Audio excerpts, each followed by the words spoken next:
Hello बच्चों, आज हम देख रहे हैं बीकॉम थर्ड ईयर का chapter CBS consolidated balance sheet. इससे पहले जो क्वेश्चन हमने किए वो आप प्लेलिस्ट में देख सकते हैं। क्वेश्चन नंबर 5 इसमें दिया हुआ है M limited acquired 8000 equity share of P limited on 1 April 2018। 1 April को परचेज किया, तो प्री और पोस्ट, ये रेशियो में प्री तो हो गया नील और पोस्ट हो गया ऑन। उसके बाद में 8000 शेयर्स खरीदे हैं, तो वो अभी हम देखेंगे। 31 मार्च 2019 को दोनों का चिट्ठा इस प्रकार से है। खरीदे किसने है? एम लिमिटेड ने, तो ये तो हो गई होल्डिंग कंपनी और ये हो गई सब्सिडियरी कंपनी। ठीक है, टोटल शेयर यहाँ पे देखो ये रहे 100 रुपए का एक शेयर है, तो 10 लाख में 100 का भाग दिया तो 10,000। 10,000 में से इसने कितने खरीदे? 8,000। तो होल्डिंग और एमएसआई, वो 10,000 का 8,000 80% होता है, तो एमएसआई हो गया 20%। ये 2 पॉइंट हमारे सबसे पहले जो हमें चाहिए होते हैं वो आपके हो गए हैं, होल्डिंग और एमएसआई, प्री और पोस्ट। अब आपके यहाँ पे बैलेंस शीट में देखो दिया हुआ है इक्विटी शेयर कैपिटल, तो 20 लाख और 10 लाख। जनरल रिजर्व में अंडरलाइन कर ले, ओपनिंग है ये 4 लाख और 2 लाख, तो ओपनिंग जो है वो जोड़ा जाता है नेटवर्थ में। Surplus of P and L on 1/4/2018, ये भी ओपनिंग है, तो ये भी जोड़ा जाता है। प्रॉफिट फॉर द ईयर 18-19, ये आपके इस साल का प्रॉफिट है, करंट ईयर प्रॉफिट आप जिसको कहते हैं, तो ये आपके 2 लाख रुपए का है। आगे बिल्स पेबल दोनों जोड़कर लिखे जाते हैं सीबीएस बनाते समय, ये आप लोगों को पता है। अब हम 5वें सवाल में आ गए हैं। क्रेडिटर भी दोनों जोड़कर लिखे जाते हैं जब हम सीबीएस बनाते हैं। उसके बाद में एसेट्स, एसेट्स में आपकी land and building, plant and machinery, तो इनमें प्लस का निशान लगाना होता है खाली, कि जब हम सीबीएस बनाएंगे तो दोनों को जोड़ना है। 8,000 equity share in P limited 10 lakh, ये आपके कॉस्ट ऑफ इन्वेस्टमेंट होगी। आपने ये जो शेयर 8,000 खरीदे थे वो 10 लाख रुपए में खरीदे थे, तो ये कॉस्ट ऑफ इन्वेस्टमेंट होगी। सीबीएस बनाते समय ये लिखा नहीं जाता है, ये केवल कहाँ काम में आता है? गुडविल या कैपिटल रिजर्व में काम में आता है। क्लोजिंग स्टॉक दे रखा है, तो दोनों जोड़कर लिखा जाएगा। अमाउंट साथ में देखते हुए चलो सवाल में।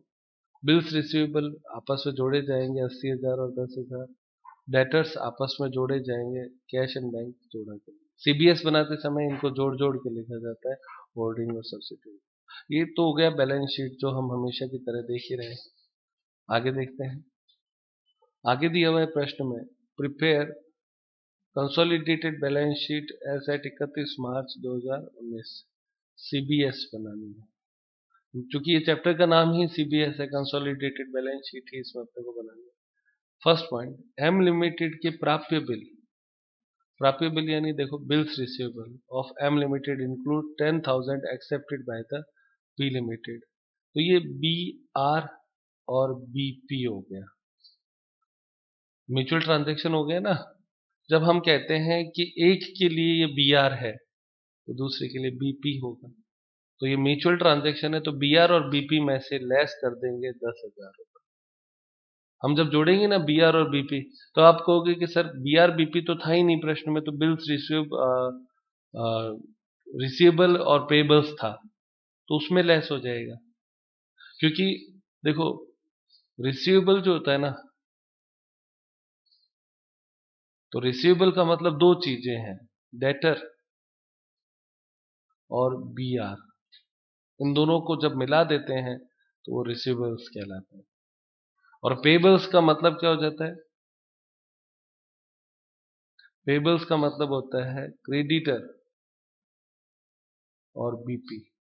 तो अगर अलग अलग नहीं दिया है तो कोई दिक्कत नहीं है, डेटर रिसीवेबल्स और पेबल्स में से घटा देंगे। ट्रेड रिसीवेबल्स ट्रेड पेबल्स होता है ना, तो ये म्यूचुअल ट्रांजैक्शन है, म्यूचुअल ट्रांजैक्शन घटाया जाता है। तो जब हम सीबीएस बनाएंगे तो दोनों तरफ घटाना है, क्योंकि देखो जब हम बीआर की बात करते हैं ये एसेट्स है, जब बीपी की बात करते हैं लाइबिलिटीज, तो मैं जब ये बात बोलता हूं कि दोनों तरफ, इसका तो एसेट्स और लाइबिलिटीज दोनों में घटाना है।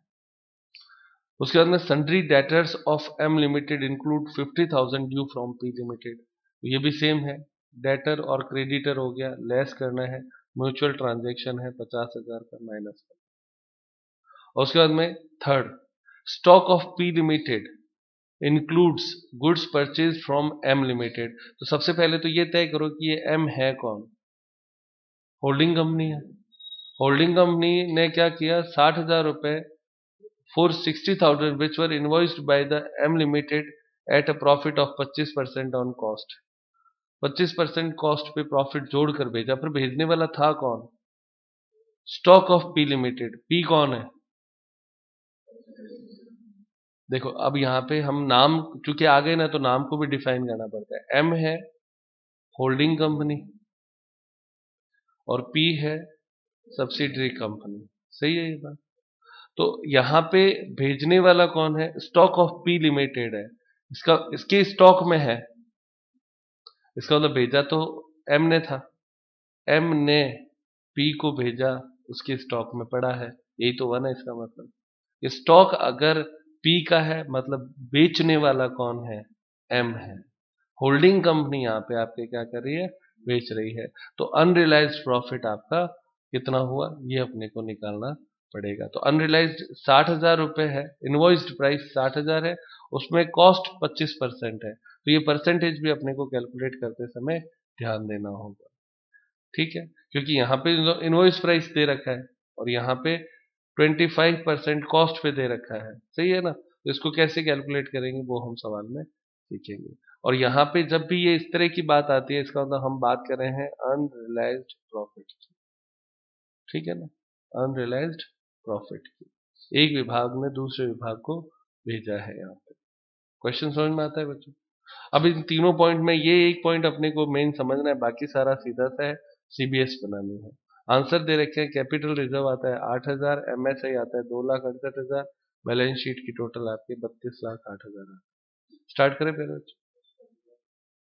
बच्चों क्वेश्चन नंबर 5 का सॉल्यूशन स्टार्ट करते हैं। सबसे पहले आप इसमें एक नोट लिख लो, नोट या आप इसे कहते हैं रूल।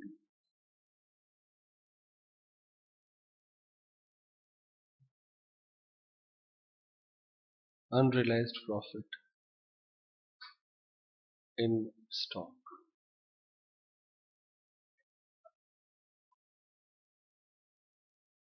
स्टॉक में शामिल अनरियलाइज्ड प्रॉफिट यानी न वसूल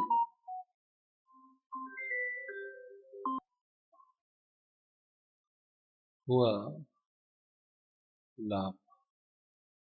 ये अब देखो हर प्रश्न में आएगा, तो इसके एडजस्टमेंट में दो स्थिति होती है।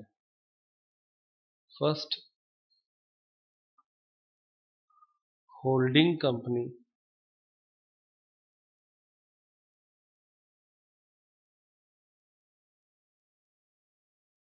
बेचे,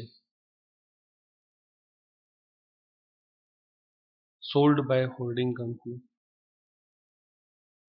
तो जब होल्डिंग कंपनी बेचे तो स्टॉक किसका होता है, स्टॉक ऑफ एस कंपनी, सही है। एक कंडीशन तो ये होती है, क्लियर। तो इसमें आपका क्या होता है, अनरियलाइज्ड प्रॉफिट को केवल सीपी कंसोलिडेट प्रॉफिट में से घटाएंगे, ये इसका रूल हो गया, सही है। अभी इस सवाल में कौन सी कंडीशन है, पहली कंडीशन है। एक कंडीशन होती है सेकंड, सब्सिडियरी कंपनी बेचे, यानी stock of H limited stock H limited का होगा, ऑब्वियस है, बेचने वाले का स्टॉक नहीं होता है, स्टॉक तो खरीदने वाले का होता है। तो ऐसी स्थिति में अनरियलाइज्ड प्रॉफिट को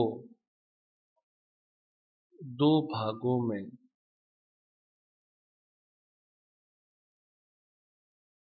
बांटा जाएगा। It will be divided in two parts.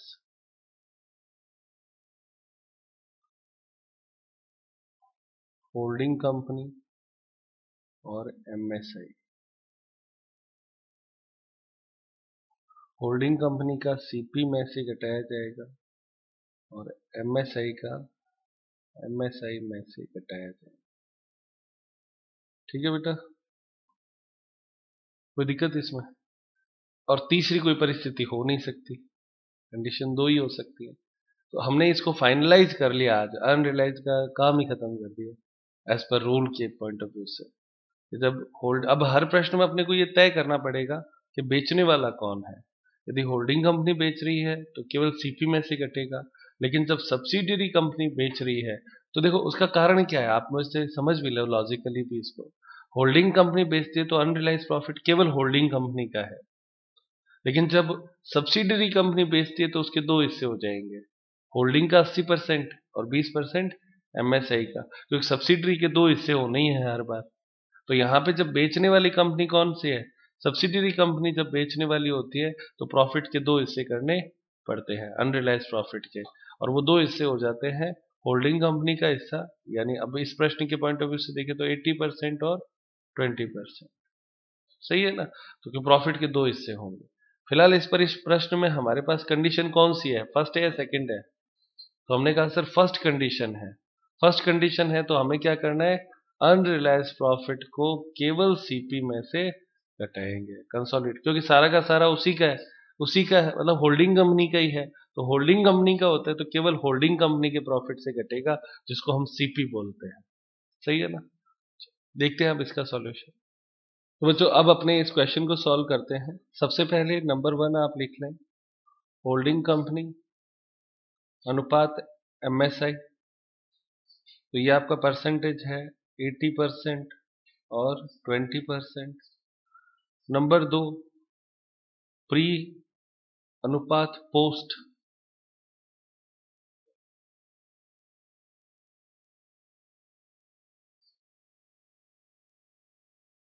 तो ये आपके है प्री में कुछ भी नहीं है, पोस्ट का सारा ही है। और ये दो इंफॉर्मेशन हमारी बेसिक इंफॉर्मेशन हो गई।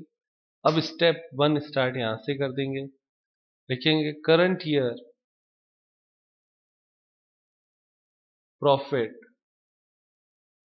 ऑफ एस यानी सब्सिडरी लिमिटेड, और यहाँ पे एस कौन है, पी लिमिटेड।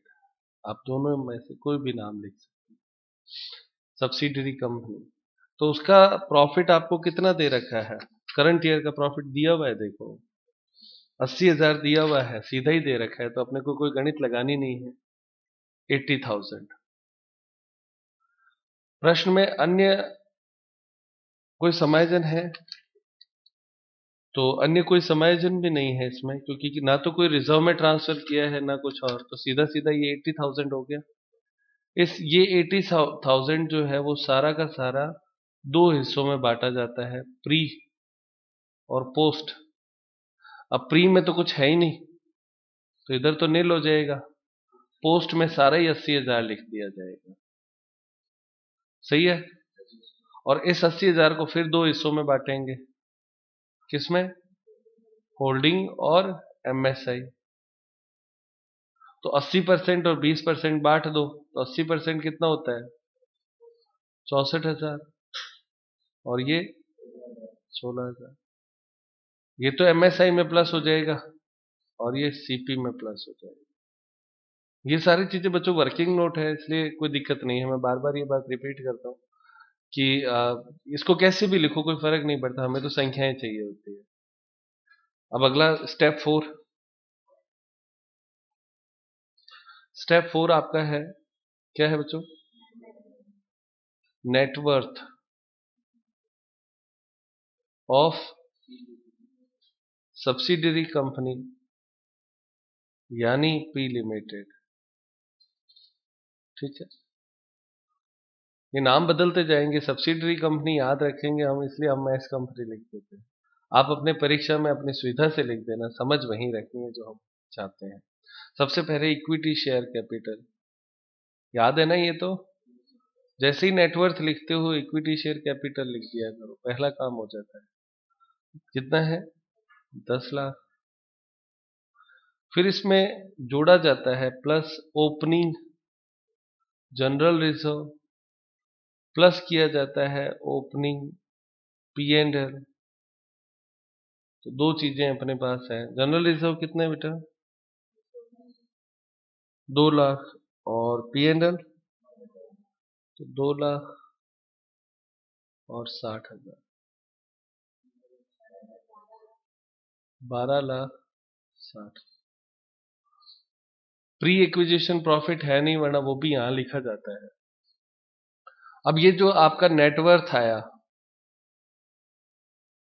इसके भी दो हिस्से होंगे, सही है, होल्डिंग कंपनी और एमएसआई। 80% और 20%, कितना होता है पहले का 80%? 10,08,000। और इधर 2,52,000।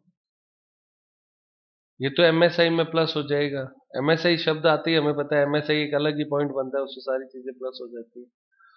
होल्डिंग कंपनी का कहाँ चला जाएगा? गुडविल स्लैश कैपिटल रिजर्व में। ऐसे शॉर्ट में लिख के भी काम चला सकते हैं, कोई दिक्कत नहीं है, क्योंकि मेन कैलकुलेशन तो देखो यहीं पे खत्म हो गई थी। नेटवर्थ कितना है कि ये इतना है, सही है ना। अब फिफ्थ पॉइंट, वो आपके गुडविल या कैपिटल रिजर्व होती है, तो उसका फॉर्मूला लिखना है। गुडविल स्लैश कैपिटल रिजर्व का फॉर्मूला क्या होता है? Cost of investment minus net worth of H company. तो कॉस्ट ऑफ इन्वेस्टमेंट 10 लाख था, सही है। ये हमने सवाल पढ़ा था तब मार्क किया था कॉस्ट ऑफ इन्वेस्टमेंट। और आपने इसको, इसकी नेटवर्थ कितनी है? 10,08,000, ये रहा यहाँ पे। तो 10 लाख रुपए हमने दिए, जबकि इसकी वैल्यू है 10,08,000। फायदा हो गया ना। तो फायदा जो होता है वो कैपिटल रिजर्व कहलाता है। यानी जब माइनस में आए, हमारा हमेशा का रूल ये है कि जब माइनस में आता है, माइनस का 8,000 आया ना, तो माइनस में आता है तो वो क्या कहलाता है? Capital reserve. और रिजर्व मतलब प्रॉफिट होता है ना। इसे बॉक्स में बंद कर लो और ये लाइबिलिटीज में लिखा जाएगा सीबीएस के अंतर्गत। पांचवा, छठा और सातवां 3 पॉइंट जो होते हैं ना, वो बैलेंस शीट में जाते हैं, बाकी ऊपर वाला वर्किंग नोट चलता है। छठा आपका कौन सा होता है?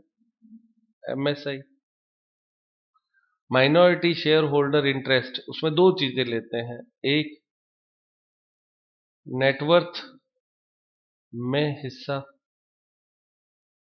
अगर मैं हिंदी में लिख रहा हूं तो भी कोई दिक्कत नहीं है, इंग्लिश में भी लिख सकते हैं आप, शेयर इन नेटवर्थ इंग्लिश में।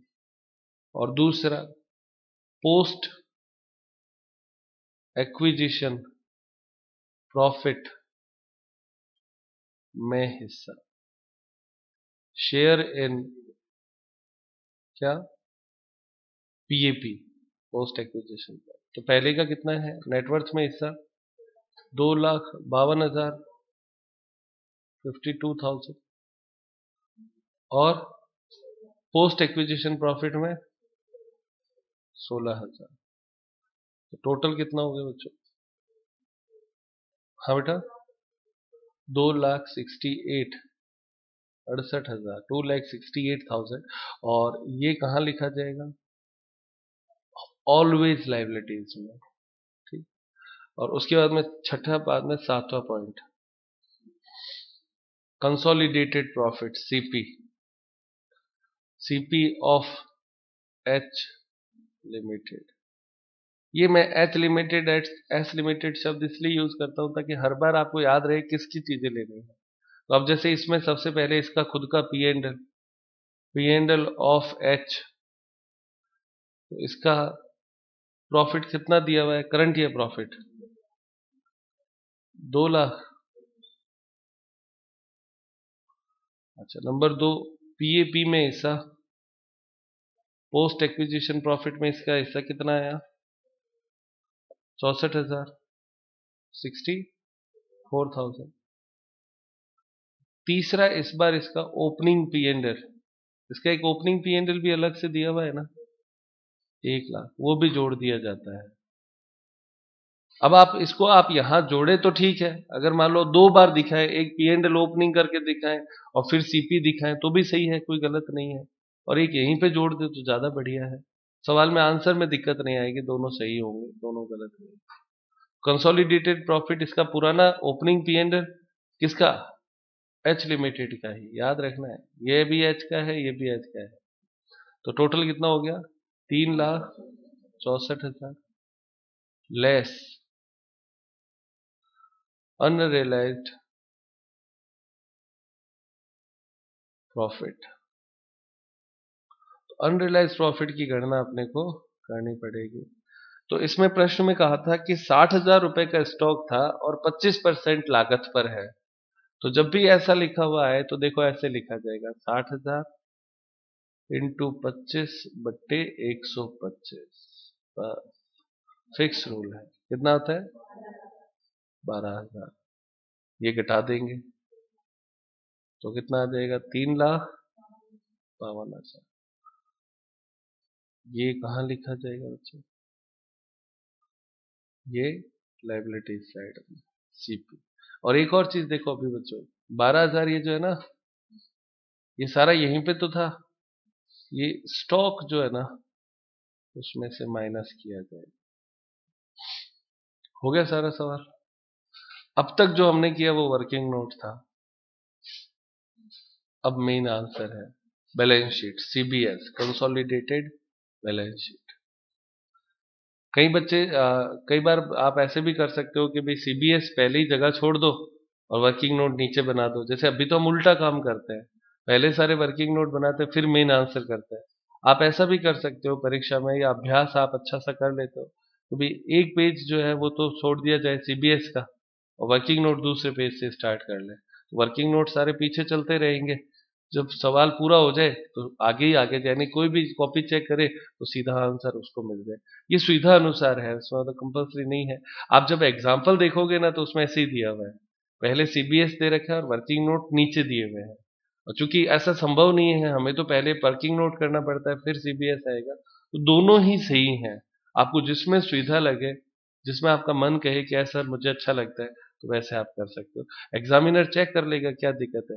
आप पहले ही पहले लिखोगे तो भी उसको चेक करना है, और लास्ट ही लास्ट लिखोगे तो भी चेक करना है, तो इसलिए कोई फर्क नहीं पड़ेगा, अपनी सुविधा से कर सकते हो। हेडिंग लिख दो सीबीएस, कंसोलिडेटेड बैलेंस शीट। तो एक एक करके लेते हैं। जब भी सीबीएस बनाते हैं तो आप एच लिमिटेड की बैलेंस शीट देखेंगे। सबसे पहले नंबर 1, इक्विटी शेयर कैपिटल कितना है, मैं यहाँ पे एच लिखता हूँ हर बार, आप लोगों ने अब तो सीख लिया होगा, 5 सवाल कर चुके। तो इसका मतलब होल्डिंग कंपनी का ही केवल लिखना है, कितना है बेटा, 20 लाख।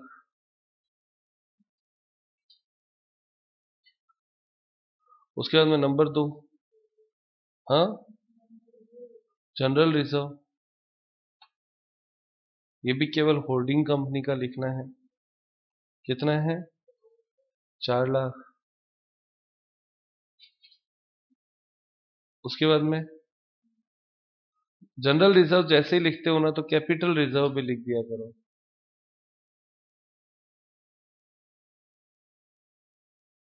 वर्किंग नोट नंबर कितना है, 5।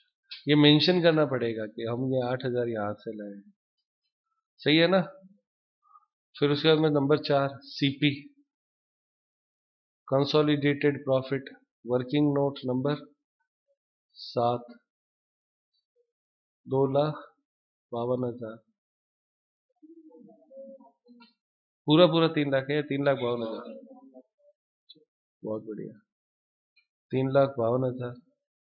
फिर फिफ्थ पॉइंट क्या है, सीपी के बाद में एमएसआई, ये सारे वर्किंग नोट ही है।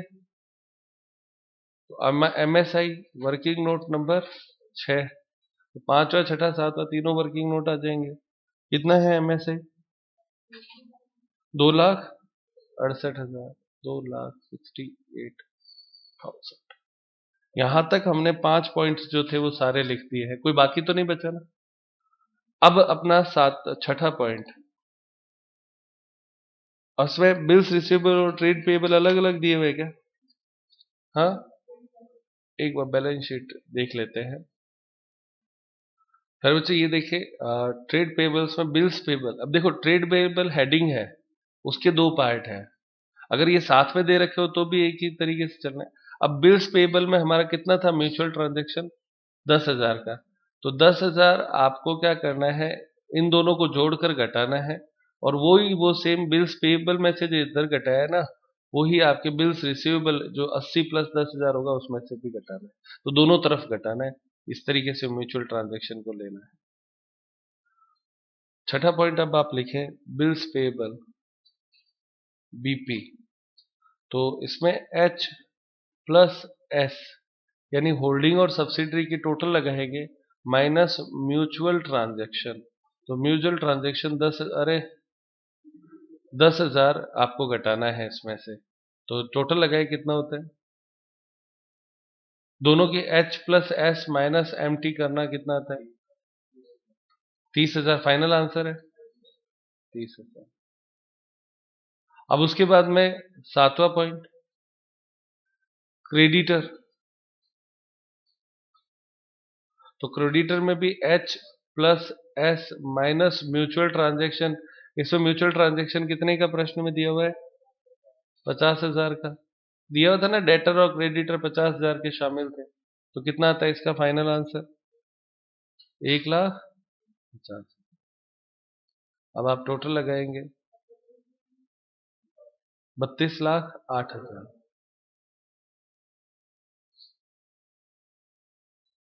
ये आपका लाइबिलिटीज साइड पूरा हो गया।